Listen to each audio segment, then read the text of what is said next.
नमस्कार, मैं हूं अंकुर और आप देख रहे हैं सत्य हिंदी। सत्य हिंदी के न्यूज़ बुलेटिन्स को आपका लगातार प्यार मिल रहा है, भरपूर प्यार मिल रहा है, इसके लिए आपका बहुत शुक्रिया। और इसी के साथ अगर आप सत्य हिंदी के ऐप को भी डाउनलोड कर लेंगे तो आपको सत्य हिंदी के सारे कार्यक्रम, सारी खबरें एक जगह पर मिल जाएंगी और आपको ज़्यादा इधर से उधर जाने की ज़रूरत नहीं पड़ेगी। तो अब देख लेते हैं अब तक की खबर। अमेरिकी राष्ट्रपति जो बाइडेन ने घोषणा की है कि अमेरिका ने काबुल में हवाई हमले में अलकायदा के नेता अयमान अल जवाहिरी को मार गिराया है। बाइडेन ने टेलीविजन पर दिए अपने संबोधन में कहा, इंसाफ कर दिया गया है और यह आतंकवादी नेता अब नहीं रहा। उन्होंने कहा कि ऑपरेशन में कोई नागरिक हताहत नहीं हुआ है। बता दें, अलकायदा प्रमुख जवाहिरी दुनिया के सबसे वांछित आतंकवादियों में से एक और 11 सितंबर 2001 के हमलों का मास्टरमाइंड बताया जाता है। अमेरिका ने कहा है कि वो काबुल में रविवार को एक ड्रोन हमले में मारा गया। राष्ट्रपति बाइडेन ने कहा कि उन्हें उम्मीद है कि जवाहिरी की मृत्यु 9/11 हमले में यूएस में मारे गए 3000 लोगों के परिवारों की मौत के चैप्टर को बंद कर देगी। सोमवार को सदन में महंगाई पर चर्चा के दौरान बीजेपी सांसद निशिकांत दुबे के बयान के बाद विवाद बढ़ गया है। दुबे ने कहा था कि आज हमारे प्रधानमंत्री 80 करोड़ गरीब लोगों को फ्री फंड का खाना दे रहे हैं, तो क्या हमें उन्हें बधाई नहीं देनी चाहिए। इसके बाद विपक्षी दल हमलावर हो गए। कांग्रेस ने उनके इस बयान को गरीबों के साथ भद्दा मजाक बताया। साथ ही कहा कि गरीबों को खाना जनता के पैसों से ही दिया जा रहा है। शिवसेना सांसद प्रियंका चतुर्वेदी ने निशिकांत दुबे के बयान को ट्वीट कर कहा कि रोजगार मांगा था, मुफ्त का राशन नहीं, सम्मान मांगा था, बेहिसाब अहंकार नहीं। इससे पहले लोकसभा में ही एनसीपी नेता सुप्रिया सुले ने इस बयान की निंदा की और कहा था, ये आपकी मानसिकता दिखाता है, ये गरीबों का हक है। महंगाई के मुद्दे पर आज राज्यसभा में चर्चा होगी। इससे पहले सोमवार को लोकसभा में चर्चा हुई और चर्चा के अंत में वित्त मंत्री निर्मला सीतारमण ने जवाब दिया था। अपने जवाब में वित्त मंत्री निर्मला सीतारमण ने भारत के मंदी में जाने की आशंका को शून्य बताया। हालांकि विपक्ष ने उनके जवाब पर निशाना साधा और बीच में ही कांग्रेस सांसद उठकर चले गए। वहीं कांग्रेस नेता जयराम रमेश ने कहा कि 2 सप्ताह तक जिद और हट के बाद आज मोदी सरकार विपक्ष के लगातार दबाव की वजह से लोकसभा में महंगाई पर चर्चा के लिए तैयार हुई। अपेक्षा के अनुरूप वित्त मंत्री जी के जवाब से ऐसा लगा जैसे कोई समस्या ही नहीं है।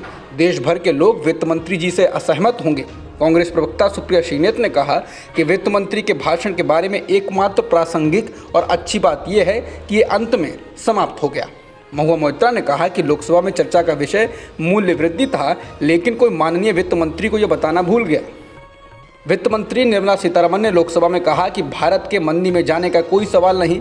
इस पर बीजेपी के ही वरिष्ठ नेता सुब्रमण्यम स्वामी ने पलटवार किया है। सुब्रमण्यम स्वामी ने ट्वीट कर कहा कि वित्त मंत्री ने कहा है कि भारतीय अर्थव्यवस्था के मंदी की चपेट में आने का कोई सवाल ही नहीं।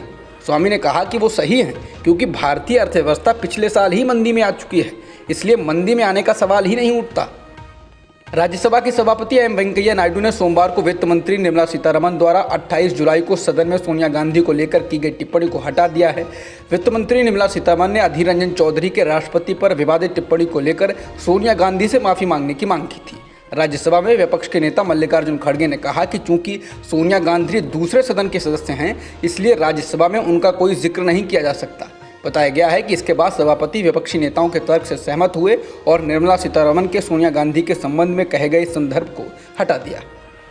शिवसेना नेता संजय राउत की गिरफ्तारी को लेकर कांग्रेस नेता राहुल गांधी ने कहा कि राजा का संदेश साफ है, जो मेरे खिलाफ बोलेगा वो तकलीफें झेलेगा। सरकारी एजेंसियों का दुरुपयोग करके विरोधियों का हौसला तोड़ने और सच का मुंह बंद करने की पुरजोर कोशिश की जा रही है, लेकिन तानाशाह सुन ले, अंत में सत्य जीतेगा और अहंकार हारेगा।